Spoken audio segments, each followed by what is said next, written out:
Hey there, everybody, and welcome to another edition of Words, Images, and Worlds. I'm always excited to talk with someone who is a debut author. I'm always excited to talk with someone who is working in the world of prose because I get quite a few people on that are in the world of comics, which I love. I love comics, but big fan of middle grade, YA, and all sorts of writing. So welcome to Doan Phuong Nguyen. Welcome. Thank you so much. I appreciate you having me. It is absolutely my pleasure. I got this book in the mail about like a week or two ago, I think. And I may have to, I'll post a picture of it with this so that people can see it. Mèo and Bay. How did I do with the You pronunciation? did good. How's that? Yeah. Fantastic, Yeah. Yeah. fantastic. Great. So this is out on my wife's birthday, actually. Everybody Oh, needs to know that. May 23rd, 2023. Um, and so that's going to be hitting the world here pretty soon, pretty yeah. soon. I'm So very, very very excited. exciting. Yeah. Yeah. So I was just curious to open up what has led you to this world of authoring, and you've also this is a book that is aimed toward younger readers. So what's kind of taken you on this path? So I've always wanted to be a writer since I was probably in elementary school. So I was born in Vietnam and I came to America in like first grade.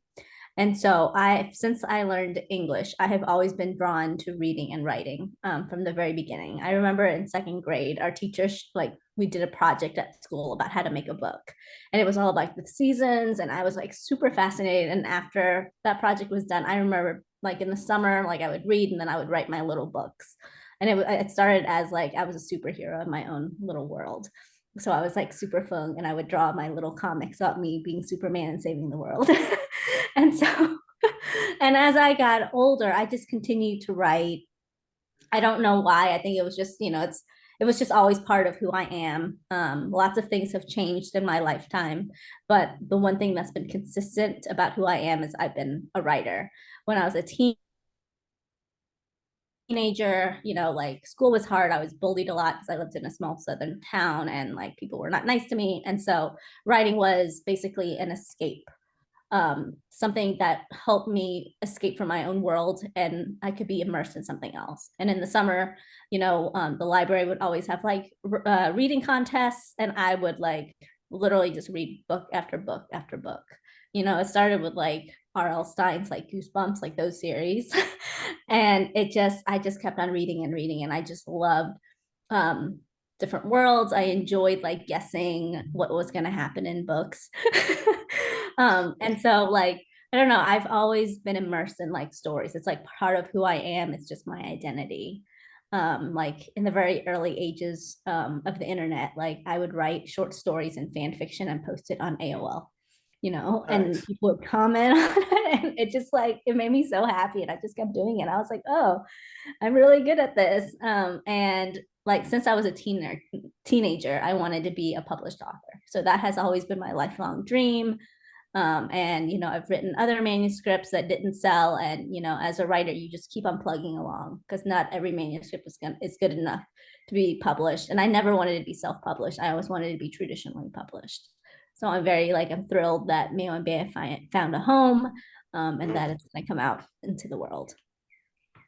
Please tell me you have those comics that you made somewhere, Yeah. at least a couple of those somewhere. Yeah. It was so funny because like from a child's perspective, right? I Super Fung became like a superhero because a bird and like a woman literally slept in the same bed. And that's how she was born.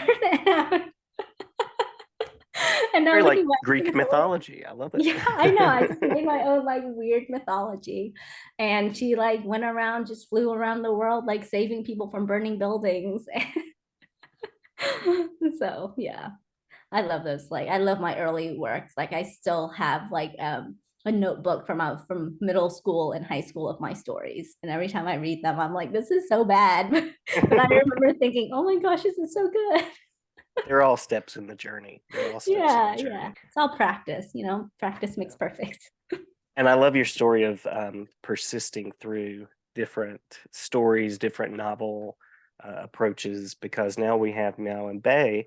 And so, what led you to that particular story?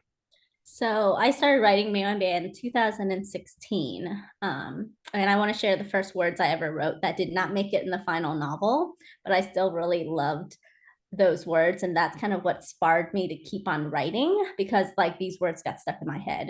And it was Big Mother says I am unlovable and a nuisance to be swatted at like flies attracted to rotting fish in the heat of the summer. And I started with this idea of a stepmother who really hates her stepdaughter. And part of Mèo and Bay came from my adopted aunt's early years, where she was abandoned by her mother and had to be in her stepmother's home, and she was like like very abused. So very similar situation, and that was kind of like the inspiration of what happened to my aunt. I kind of used that as inspiration for this story. Um, but as I was drafting Mèo and Bay, in the it was a pretty brutal, really hard to write, really sad story. So it wasn't like a children's story, but I didn't want it to be an adult novel either.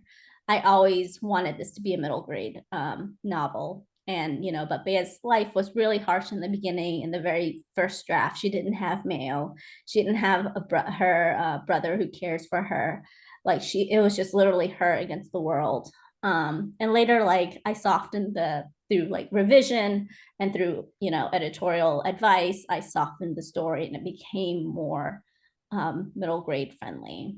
But these scenes were really, really like soul wrenching, so it was really hard to write. So I would write a little bit and then I just was like, oh, I can't do it anymore, I need to take a break. But I really wanted to finish the story because I felt like it could be really powerful. Because in the novel, Bea is selectively mute. So she speaks in the beginning, but then her mother leaves her, and that causes her to just not want to like it. She just snaps and she can't talk anymore. Like she doesn't have her voice. And in the my original take was I wanted her to speak at the end where she finally found her voice. Like that was a very important part of the process. But when you're writing, you get very emotionally involved with your characters. And so it was really, really hard, and I couldn't make myself finish it. And so I saw that there was the SCBWI, which is the Society of Children's Writers and Illustrators. They have a work in progress grant. And I was like, okay, I'm going to apply to this. And if, maybe by luck something happens, maybe this will motivate me to finish this novel. And to my surprise, I won. I won in like the multicultural category, and they wanted the entire manuscript so they could send it to editors, and I didn't have it. And so I Wow. was like, oh my gosh. And I couldn't make myself write because it was such a dark story. I had to do it in like different segments. The novel itself now is a lot lighter. I would say it's like 50% lighter than what it was in the very beginning. Um, so I decided, okay, I need like a bee in my bonnet or whatever. I need something to motivate me. So I ended up getting an MFA. Oh So I wow. applied, yeah, and I got an MFA. And through the MFA program, because I was like, I need more discipline. I need to know more about like character development and plot. Like, I just need more. And so once I finished my MFA program, the novel was done, and I was able to find a great agent who is Sarah Megabo from KT Literary, who found a wonderful editor at Lee and Low to champion the book. So I'm like super thrilled and so happy that I was able to get through like those hard parts. So it's ironic because some of the things that you mentioned there as part of the story were things that really stood out to me. One of the things was the character development, the way Mm-hmm. that Bay develops across the story. And you have this kind of, I'm not going to give anything away too much, but you have this constellation of characters who are going through a very difficult experience. Mm-hmm. And so I really appreciated the way you balanced out some of that darkness in Mm-hmm. this really clearly written, accessible way for young readers. I mean, I think that comes through really strongly. I think Amazon, which it's never exact, but I think they listed it like 10-year-old and beyond. So definitely like an upper elementary, middle grades kind of book that others can enjoy as well. So yeah, just I'm pretty impressed. I'm very impressed actually with the way that you layered in the historical aspect of it, Mm-hmm. the themes, the topics, and all of those pieces. So hats Yeah, off and to you. Yeah, thank you. It was quite a journey because a lot of the scenes, like I think they're very visual and vivid because, I use settings that I know. Like I would use my grandparents' house or like their village. All of these things are things I've experienced. All of these like settings and places are places that I've experienced before, like or Mhm. the bustling city where she's at the end. Um, like all of these little elements I have experienced firsthand, or I've heard, my dad, my grandparents, all of that. So I really wanted to make it as historically accurate as possible, but I didn't want it to be a war book. I wanted it to be really a story about this girl who goes through these really hard times. And like as far as the characters, my first draft, they were so flat, they were very one-dimensional. And so I'm glad that you think that I did a good job like adding in different layers, because I had to really work hard on all of the different motivations for the characters. Yeah, absolutely. Absolutely. I can tell that was a focus and it comes through really well. Um, yeah, so definitely when you walk away from it, I mean, there's the history, there's the culture, there are all those pieces, but you walk away also with this deep knowledge of this character too. Yeah, thank you, I appreciate that. Absolutely. So speaking of walking away from the book, I'm hoping there are more books from you to come. What are the things that you hope your audience takes away? Because, we talk about windows, we talk about mirrors, sliding glass doors. So a powerful book that readers can see themselves in, a powerful book that readers can learn about from. That was two prepositions at once. Where's my English teacher degree? A powerful book that readers can learn from. There we go. So what is it that you hope to share through the story? Yeah, so through the story, I really wanted readers to know like there's always hope, even when life seems bleak and things are really, really hard. There are glimmers of hope. In parts of the story, Bea's in a really hard situation, but there's like beautiful like scenes and there are ways for her to escape, and there's imagination, and there's Mèo, her kitten, to bring a little bit of light and happy and joy even when she's in really hard, really difficult situations. So I Mhm. really want kids to know like don't give up hope. I know being like a kid, a middle schooler is hard, a teenager, it's like those are like really hard years. There's a lot of stuff that's happening. Um and as a kid, like when I was reading when I was, young, like I had a really hard teenage years, and reading was my escape. And I wanted like a book where kids can kind of not like they can see themselves in parts of Bea, and know that it's going to be okay at the end. Like there is a ray of hope. There's, like a light at the end of the tunnel. There's, the pot of gold at the end of the rainbow, whatever, like Mhm. I wanted to feel like there is hope. And just like there can be joy. You just have to get through like some of these like really hard times. It's not the end of the world. Like it's going to be okay. Um, and so I feel like reading and writing has always helped me process life and helped me cope.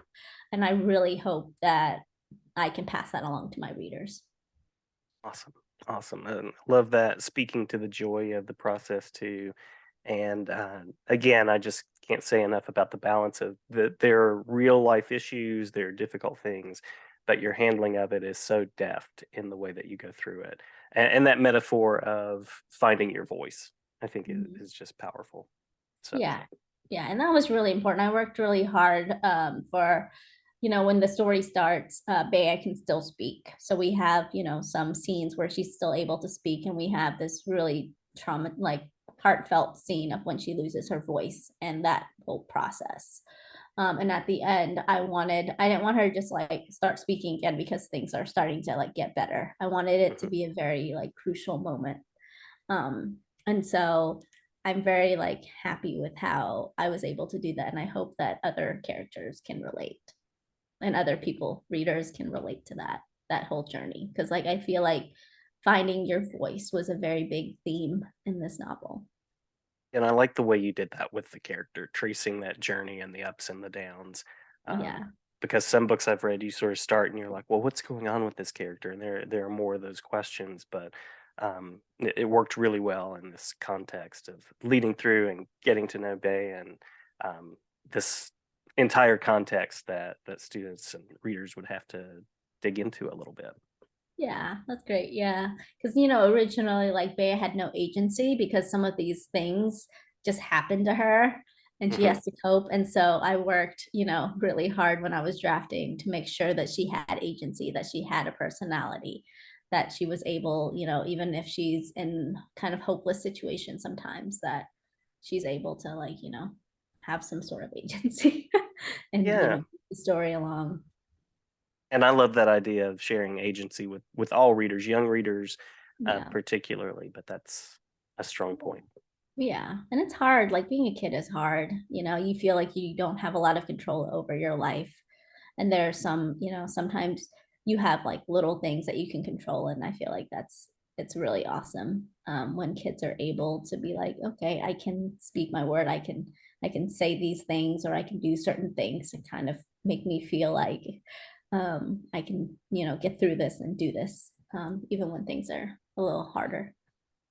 Yeah, and the educator in me is thinking about this book, and thinking about how a teacher might lead children to say, "Okay, what is my story? What are the things that I want to Mhm. share? What is my voice?"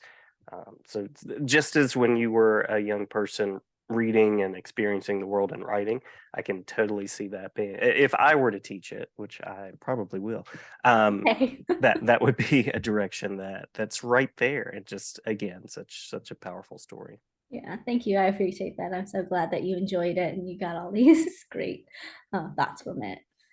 Because, as a writer, like I don't have an education background, so I don't know how a teacher would teach this. So that's really neat to know.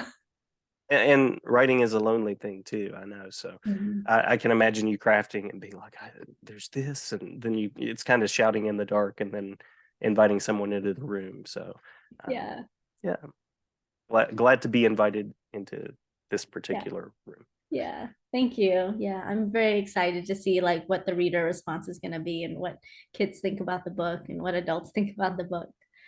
Because I feel like I've, poured my heart and soul into really crafting this and, editing it because it went through many, many, many revisions to get to the point where it is now. Yeah, So it'll be fun to see if, they're able to um, feel like I want them to be able to see the story as it happens as they're reading. Like that was one of my goals. And I also wanted to soften some of the harder things that happened to her, and my editor and I worked really hard to soften a lot of the language, and a lot of the hard things happen off screen. And so it'll be interesting to see what people's like reactions are. and I think that's a really effective way to do it too. Yeah. Honestly, I think that sometimes carries more impact than some of the more descriptive ways that scenes happen. So I think that carries its own sort of power and accessibility. That's awesome. Thank you.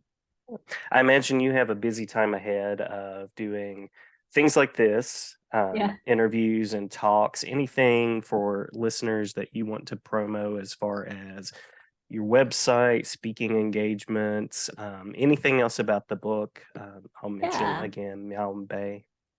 Yeah, so I do have another book hopefully coming out next year. It'll be my second novel. I do have like events this summer. So I have my book launch in Nashville on May 24th at Parnassus Books. Oh, nice, And I nice. also, yeah, I have a book signing at Main Street Books in St. Louis, Missouri. So I'm very excited about those. I'm going to be at the Columbus Book Festival in July, which is like super exciting for me. I'm also online, so you can find my website at doanphuong.com. And I'm also on Instagram and TikTok at Doan Phuong Writes. So, So hopefully lots to come and lots of yeah, places that you'll be. yeah, And thank you hopefully so this. much for talking with me about the book. Yeah, thank you. I'm very, very excited. Thank you so much for having me. Oh, my pleasure. And as I mentioned at the beginning, but I'll just say this again, it's Mèo and Bay. And I will be sharing this with the teacher in my life as well. But I always share the books that I get with the reader's copies. So well worth passing on. And I will be using it as well. So Oh, thank glad to you. share it. Yeah, Yeah, absolutely. yeah, thank you so much. Yeah, my pleasure. And best to you in the next stages of the writing journey and in sharing the book in a wider audience. Yeah, that's awesome. Thank you so much. Thank you.